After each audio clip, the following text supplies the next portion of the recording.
Hey everyone, my name's Kristen. I'm an artist and I work a lot in pastel, and I wanted to share a few tips and tricks, things that I really wish I knew when I was starting out, in case you find yourself in the same predicament. And it is Christmas season, so shopping for some intentional gifts for that artist and your family, I'm here to help. So first thing, if you're working in pastel, soft pastels, it's very important to invest in quality products, just a few very quality products. So first of all, let me recommend pastel matte paper. This is a little bit hard to find. You can't find it in your big box stores. You can find it in your art stores, your local art store, or a few places online.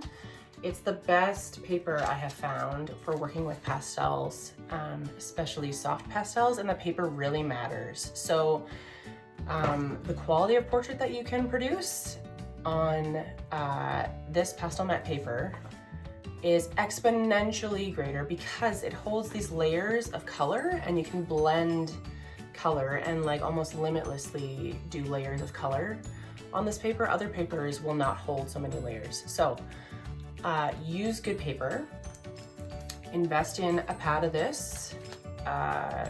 They come in lots of colors and I love this paper. They also come in pastel matte boards, which are thicker, and if you're mounting it, framing it afterwards, excellent.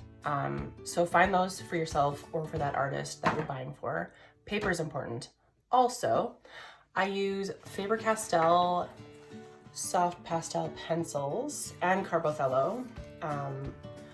Really, they come in several different brands. I love Faber-Castell, and I am not paid to say this, but I just love the quality of them and I love their range of color.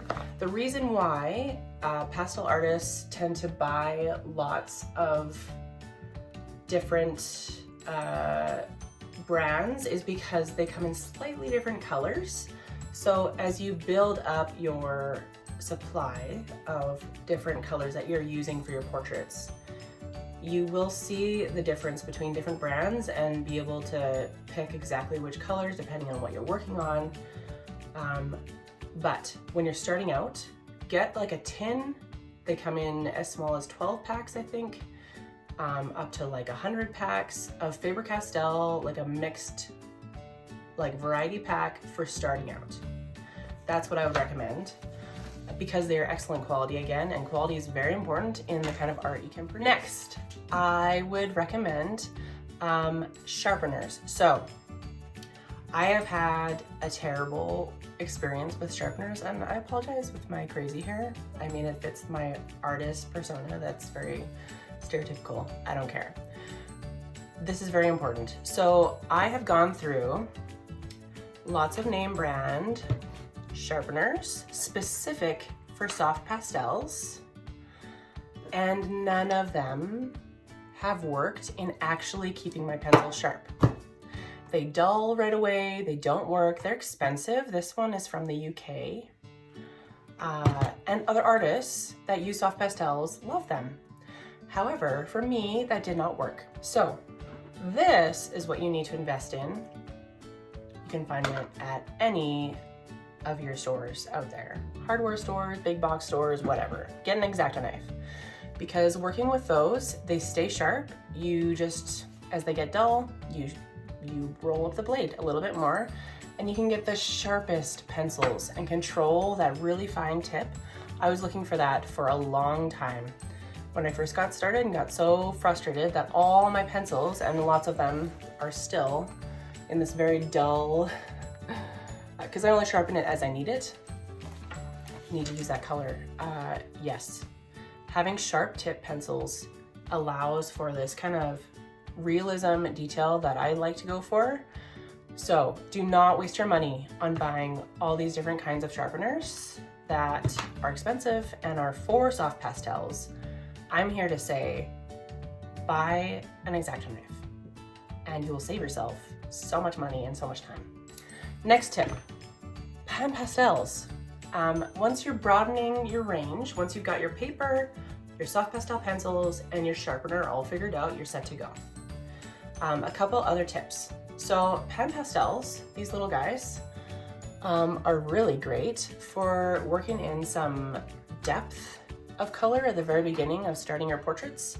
So as you can see in this one behind me, this base color underneath is pan pastels, browns and blacks kind of all blended together to kind of create this base color that I then work on top of with my fine detail. And you'll see as you watch tutorials and things of other artists, a lot of them do the same thing. So these are really fun to branch out into to get these pan pastels. They come in so many colors. And then you buy these little tools that come, this is a very, very used one. They come with little spongy parts that are in different shapes, and they work amazing for creating really fast depth of color. And they're fantastic. And they also work great for backgrounds. Another tip and trick is eraser. So it's an eraser actually, and lots of artists use it for lots of different mediums like charcoal and colored pencil as well.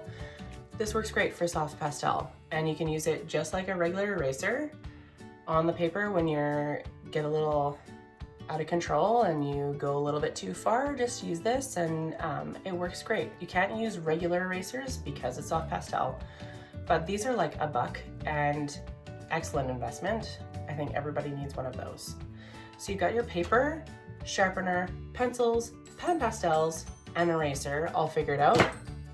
One more thing, actually 2 more things. These. So these are blending sticks, and I don't have any new ones to show you. These are all kind of really used, but they're excellent.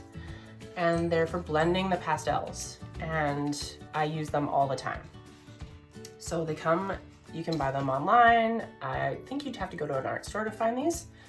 So this is a little sandpaper thing. You just rip off the top, which I should do obviously, to sharpen them up.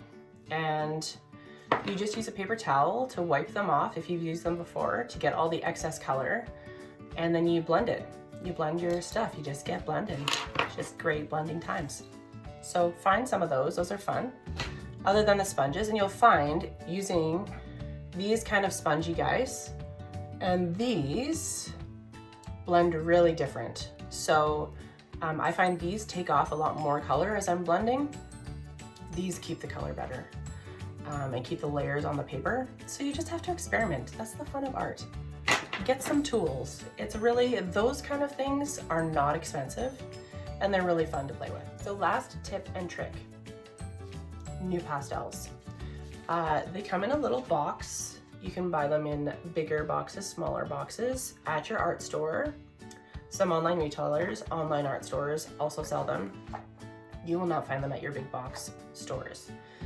These are fantastic for, I use them especially for backgrounds, blending. They're soft sticks. They're not as soft as like Unison color. Those are like the top of the top. Amazing.